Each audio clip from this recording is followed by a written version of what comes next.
Bonjour, bonsoir, fidèles téléspectateurs de Rwanda Télévision. C'est toujours un plaisir de vous retrouver. L'émission, c'est La Passion. Au menu aujourd'hui dans l'émission La Passion, nous avons quoi? Eh bien, nous avons le monde de la musique, mais plus précisément, on va parler de production. Aujourd'hui, dans notre émission, on sera avec un invité spécial. Il est encore jeune, mais dans le métier de producteur, il est un peu plus vieux, 10 ans, parce qu'il a plus de 10 ans d'expérience. Il s'appelle Marc Kibamba.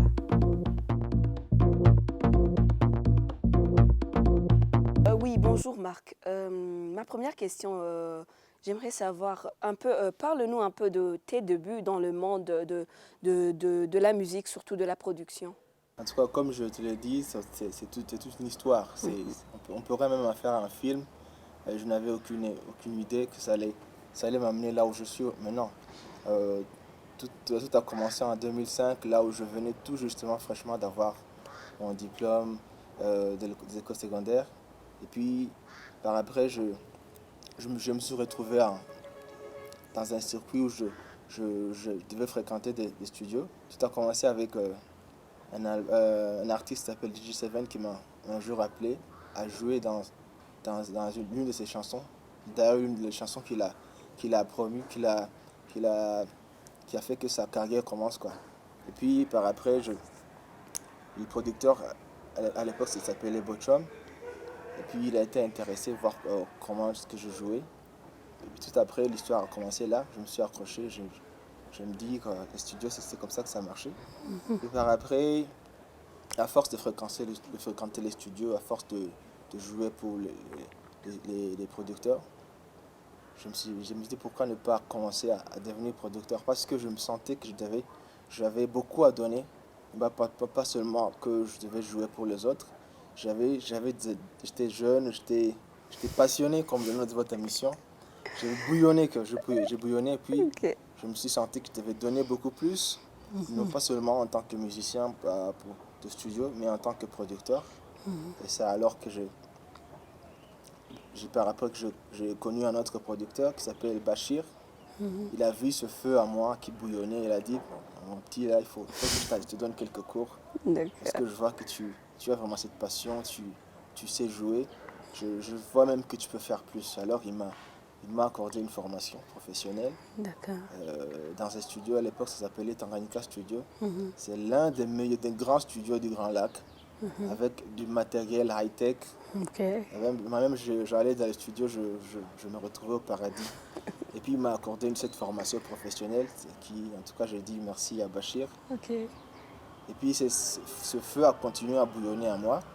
La formation a donné de bons résultats. Et puis, après cette formation, j'ai pu signer mon premier contrat avec, un studio qui s'appelle Dreamland, l'un des meilleurs groupes de reggae à l'époque de notre pays. C'était en 2009, je crois. Et puis, de contrat en contrat, je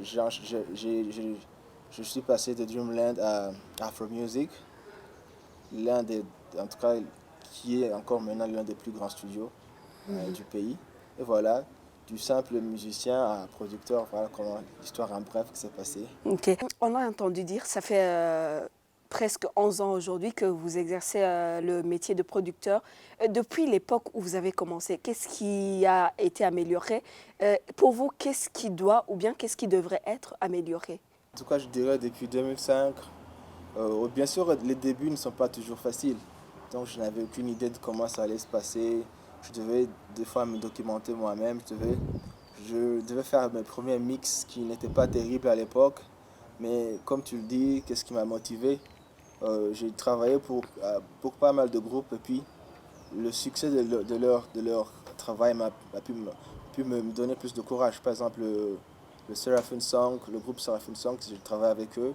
Et puis ils ont fait plusieurs cartons à l'époque. Ça m'a beaucoup motivé. Quand tu vois que travailles et que le travail que tu fais, ça porte plus d'écho que tu espérais, en tout cas, c'est une chose très encourageante.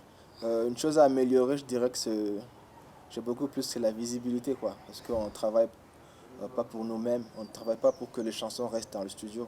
Donc il faudra plus que j'améliore sur la visibilité. Heureusement, maintenant qu'il y a Facebook, il y a Twitter, il y a WhatsApp. Il y a la télé. Il y a la télé, bien sûr. Merci aussi pour la télé qui a pu penser à nous. Ok. Et donc, je crois que c'est la seule chose qui reste à travailler parce que je sens j'ai encore beaucoup à donner. Et puis, je sens que ma carrière, elle est en train d'évoluer. Et puis, je n'ai pas encore atteint le point que je veux atteindre parce que je sens qu'il y a un point que je dois atteindre. Et puis, heureusement que je suis dans la bonne voie, quoi.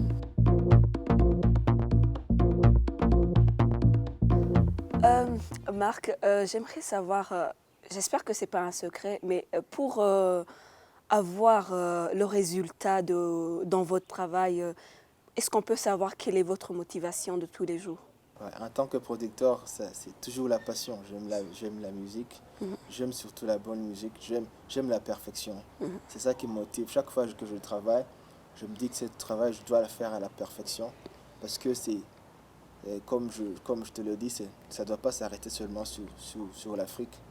Je rêve à ce que mon travail puisse être reconnu d'une façon internationale. C'est ça qui me motive de plus. Et puis heureusement que j'ai pu avoir deux awards. En 2012, j'ai été nominé en tant que meilleur producteur par le Top 10 Tube en 2012. C'est au Burundi. Au Burundi. Et puis j'ai été aussi nominé en 2014 par le Gospel Festival en tant que meilleur producteur gospel.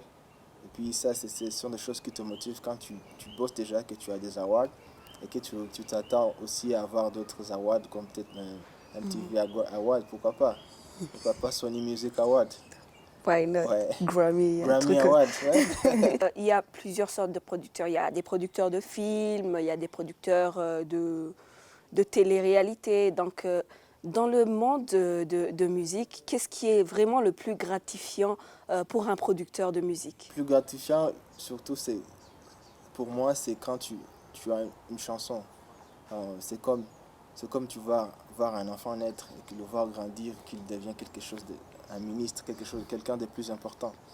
C'est comme ça. Pour moi, une chanson, quand un artiste m'amène une chanson, les chansons, moi, je la découvre à l'état brut.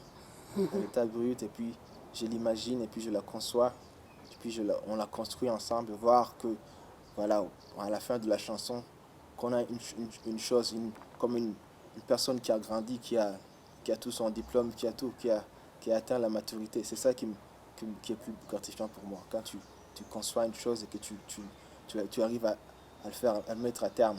On sait que la musique, depuis la nuit des temps, elle existe partout dans le monde, mais focalisons-nous sur la sous-région. Pensez-vous que les musiciens en général, ils ont un certain rôle à jouer dans la société? Si vraiment oui, quel est ce rôle?